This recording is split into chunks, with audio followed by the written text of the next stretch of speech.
Hello, the wonderful pre-matriculants. Welcome to Educate. Let us do the topography that is associated with inclined strata.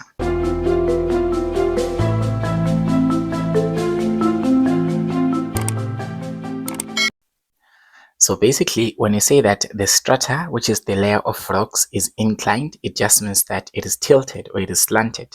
Just like this one, you can see that here, this rock, it is actually not standing horizontally, but it is standing in a tilted manner. So it is slanted or it is tilted. So basically, this is the topography that we're going to talk about.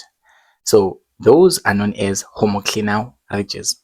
So when you refer to homoclinal ridges, we are referring to all the topography that is associated with rocks that are slanted in this manner. Rocks that are slanted in this manner. So we define homoclinal ridges as asymmetrical ridges, and then those asymmetrical ridges have got a steeper slope on one side as well as a gentle slope on the other side. We're going to look briefly at the type of slopes, but you need to know that we have got asymmetrical ridges. By asymmetrical, it simply means that they cannot be divided into two equal halves. They are actually not symmetrical.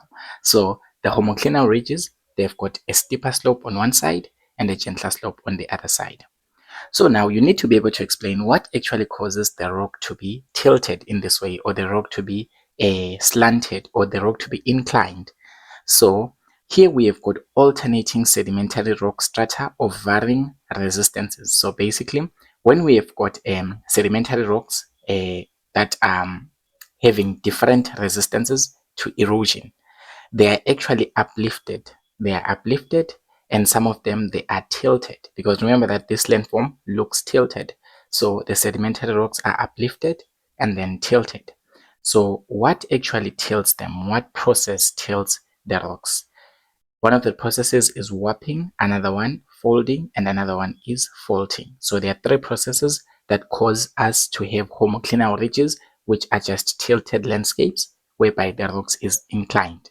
So basically, this is due to the different resistances to erosion of the sedimentary rocks. So now we have talked about a steep slope as well as a gentle slope that is found on a asymmetrical homoclinal ridge. So now in a schematic sketch, you're going to see something like this. This is figure 1.5 that I've extracted from one of the question papers. And so we have got basically two slopes. So we'll compare this. We have got a deep slope as well as a scarp slope. So the deep slope, it is this side, which is B in this particular diagram, this indicated or highlighted in red. So this is the deep slope, the deep slope. So the deep slope has got more resistant rock. So there is more resistant rock on the deep slope. So you can even liken this to the real image that I've put here to say that this is the deep slope highlighted in red. This is the deep slope, and then it has got more resistant rock, or this rock is hard and it is not easily eroded. So it is more resistant rock. So another thing about the deep slope is that it is not easily eroded because it has got more resistant rock. So these points are actually working hand in hand. And then the other thing, the deep slope is a gentle slope. It is not steep, but it is just gentle. It is a gradual slope. You can live on it. You can do a couple of activities on it. Then we have got another slope, which is the scarp slope. So the scarp slope has got less resistant rock. So the scarp slope has got rocks that are easily eroded. Okay, because remember that when the rocks are softer or they are less resistant to erosion, they can be easily washed away by water or by wind or through weathering or any other erosive process. So now in this real image, you can see that here on this side of this mountainous landscape, there is a blue line indicating the scarp slope. Also in the schematic sketch, there is also a blue line indicating the scarp slope. So in this case, it is figure C, it is our scarp slope. So one of the characteristics of the scarp slope is that it is steep. So the scarp slope, it is steeper than the deep slope, because you can see that the deep slope is gentle. You can do a couple of activities on it, but the scarp slope, it is not gentle. If you were to come and just sit on it, you would definitely fall, or you wouldn't be able to climb the mountain. So basically, the scarp slope is a steep slope. So now it can happen that a since the scarp slope is easily eroded, because remember that we've said that the scarp slope has got less resistant rock, the rock is it is soft rock, so it is easily eroded. So since it is easily eroded, it can happen that this landform can be eroded or it can be changed. Just as we have done a scarp retreat in horizontally layered rocks, we can do the same thing here on inclined strata. So when the scarp slope is eroded, it would look like something like this. Do you see that here now? The scarp slope has been eroded. Its sides has been eroded because initially it was somewhere here, but now it has been eroded. So this is known as scarp recession. Okay, they can say it's scarp recession. It's the same thing as saying that the scarp slope has been eroded. So if you cannot remember the word scarp recession, just know that the scarp slope has been eroded. And then now when the scarp slope is eroded here in this case, do you see that you will remain with a portion of the dip slope here, the rock, the resistant rock on the dip slope here. It will remain unsupported because here basically the rock that was supporting it here, which was making up the scarp slope, it has been easily eroded away because it was less resistant. So this more resistant rock, this more resistant rock that we find here on the dip slope, it will be left unsupported and it will also collapse. So it will collapse in this manner, and then this will end up, this whole process of the scarp slope being eroded is known as homoclinal shifting. So homoclinal shifting, it is when the scarp slope is eroded in the direction of the dip slope. Make sure that you mention that the scarp slope is being eroded in the direction of the dip slope, because basically the scarp slope was somewhere here, but due to this erosion that has occurred, the scarp slope has now moved towards the dip slope. So the scarp slope is being eroded in the direction of the dip slope. So since this a more resistant rock that is found here on the dip slope is left unsupported, it will just collapse and the dip slope will remain as small as this. So basically that is how homoclinal shifting occurs. It is just basically when the scarp slope is eroded and then it is eroded in the direction or towards the dip slope. So the more resistant rock will just fall off and collapse. So now we can actually classify homoclinal ridges into two types of landforms. Okay, so this one serves a big debate for grade 11s because basically they can say two types of landforms or they can say three types of landforms. So you need to just master one trick. So the homoclinal ridges, they can be classified depending on their angle. So for you to differentiate between different homoclinal ridges or different topography associated with inclined strata, you have to look at the angle of the dip slope, specifically the angle of the dip slope. So now here we have got cuestas. That is the first one. This is known as a cuesta. So cuestas, they are inclined at an angle of 20 degrees. So basically here, the angle here of the dip slope of cuestas is inclined at 20 degrees. So this 20 degrees tells us that this is a cuesta. So that's their tilt. So basically, they can say that cuestas, they're tilted between 10 to 15 degrees. It serves the same explanation because you can see that 20 degrees is between 10 and, okay, this is between 10 and 25 actually. So it's just a typing error between 10 and 25 degrees. So cuestas, they can be any angle between 10 and 25. It can be 15, it can be 17, it can be 20, it can be 21, 23, 24, all of those, as long as the angle of the dip slope in that case is between 10 and 25 degrees, then we say that this is known as a cuesta. We also have got a Hochspeck. So the Hochspeck, they can be referred to as homoclinal ridges, just homoclinal ridges. So that's the confusion. That's where the confusion starts. So Hochspecks, they're tilted at an angle more than 45 degrees. So it must be an angle that is above 45 degrees. So it just means that here, the dip slope, the angle between the dip slope and the horizontal is 45 degrees and above. Or it can be 50, it can be 60, it can be any angle that is above 45 degrees. But now, here's the catch. So homoclinal ridges, generally all other homoclinal ridges in between 25 degrees and 45 degrees, we don't really give them a specific name. We just say they are known as homoclinal ridges. We don't have to specify them into cuestas or hawksbacks or what. But if they give you two things, let's just say they give you A and they give you B, then B would have to be, if they just give you two types, one is a cuesta, another one is a hawksback. Okay, you don't include the homoclinal ridge type of stuff, but basically we differentiate into two main types. The homoclinal ridges are just any other horizontally, okay, any other inclined strata that is an angle of a deep angle between 25 degrees and 45 degrees. So just for the sake of your examiner, whoever he may be, when they give you two diagrams, one has to be a cuesta, another one has to be a hawksback. But if they give you three diagrams, or if they say classify into three types, you have to say we've got cuestas whose angle is between 10 and 25 degrees. We have got homoclinal ridges whose angle is between 25 degrees and 45 degrees. Then we have got hawksbacks whose angles are tilted more than 45 degrees. So hawksbacks can sometimes be named as homoclinal ridges just generally, but just keep the word hawksback in mind. That's why I've highlighted here in red. So the cuestas have got a gentler dip slope if you compare them to the hawksback, because you can see that basically the dip slope here in cuesta is a gentle slope. It is just a gentle slope. You can easily stay on it. You can build settlements. You can do quite a couple of activities. But if you look at the dip slope of the hawksback, it is a steeper dip slope.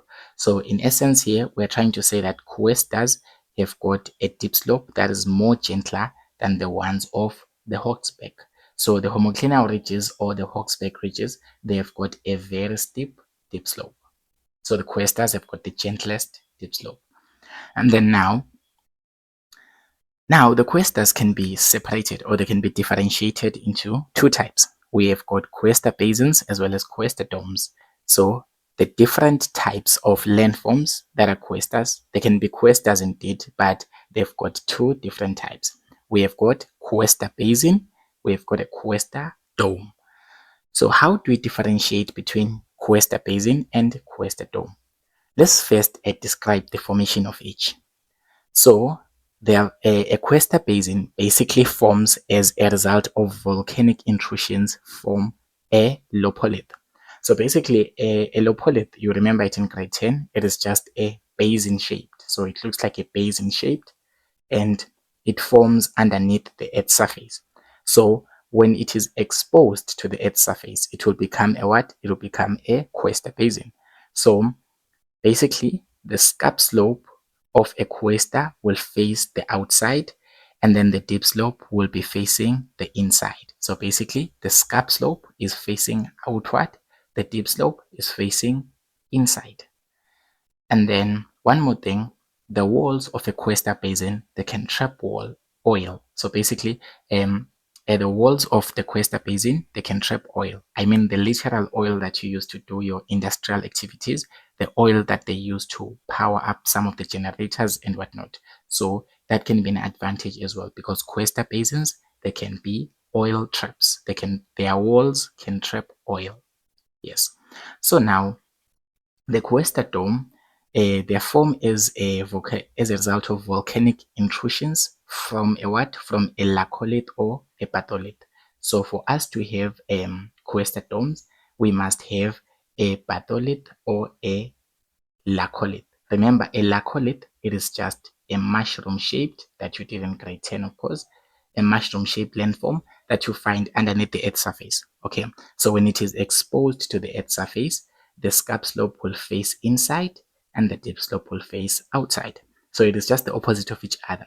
A cuesta basin, the scarp slope faces outside and then the dip slope faces inside. But in a cuesta dome, the scarp slope will face inside and then the dip slope will face outside. But then this is typically ideal, and you cannot really identify here if you are given these two diagrams. So let me give you a hint. So for a cuesta basin, you are going to see the layers of rocks beneath here. They will look like a basin shape. You can see that the layers of rock, they look like a basin. You can see the layers look like a basin. This looks like a basin, something like this. So whenever you see these lines here, these layers here, these layers representing the lines, they look like what? They look like a basin. They look like a cup or something like that, or a plate. So basically, the Cuesta basin, that's the way you're going to identify it. Because if we were to label the dip slope and the scarp slope, you will not be able to see the difference. And then the Cuesta domes, they've got, their lines are actually something like this. So the layers of sedimentary rock, they are facing downwards. Just like here, you can see that here, these are the layers of sedimentary rock. They are facing downwards. The layers of sedimentary rock are facing downwards and downwards and downwards. So this is a Cuesta dome. So now this is just an image that they wouldn't give you. These are quite a couple of common images from your exams. So this one is a Cuesta basin, of course, and then you can see that the layers here, they look like a basin, they look like a cup. They look like a cup. Their shape resembles that of a cup. And then you can label this as the dip slope and this one as the scarp slope. And as for the Cuesta dome, you can see that the layers here, they're actually facing downwards. These are the layers of sedimentary rock. These are the layers of sedimentary rock. They are facing downwards. So this is how you identify Cuesta basin and Cuesta dome in a given question paper or an exam paper. So now, furthermore, we can look at the importances of these homoclinal ridges, or the importances of the inclined landscapes. How do they actually help us in our life? So the ridges, they are actually significant. So rather, don't say importances, just say significance, because significance just means that significance is not really importance in this sense of geography. So the significances of the inclined landscapes, it can be either cuestas, it can be hawksbacks, it can be homoclinal ridges in general. So basically, the ridges make it difficult to construct transport network. So remember that the ridges have got a resistant rock. So to build up the transport networks is not easy. Okay, so for example, if you try to build a transport network at the scarp slope, that soil or that rock is soft and it will be easily eroded and the road will just collapse. So it makes it difficult for us to build or to construct or build transport networks such as roads, such as bridges. When we're talking about transport networks, we're referring to roads, we're referring to bridges and all that. And then the scarp slope also cannot be used for farming. Okay, the scarp slope cannot be used for farming because it is too steep and it is rocky. Remember, we've said that the scarp slope is steep, so there's no way that you would do some farming there.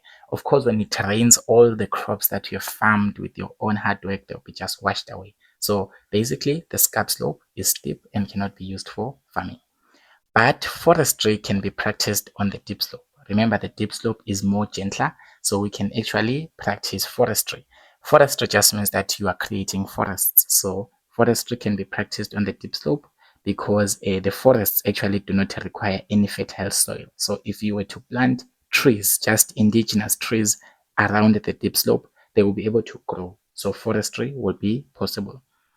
And then the dip slopes are gentle, remember, so they can be used for settlements. I've already been emphasizing this throughout the video that the dip slopes are gentle, so they can be easily used for us to stay.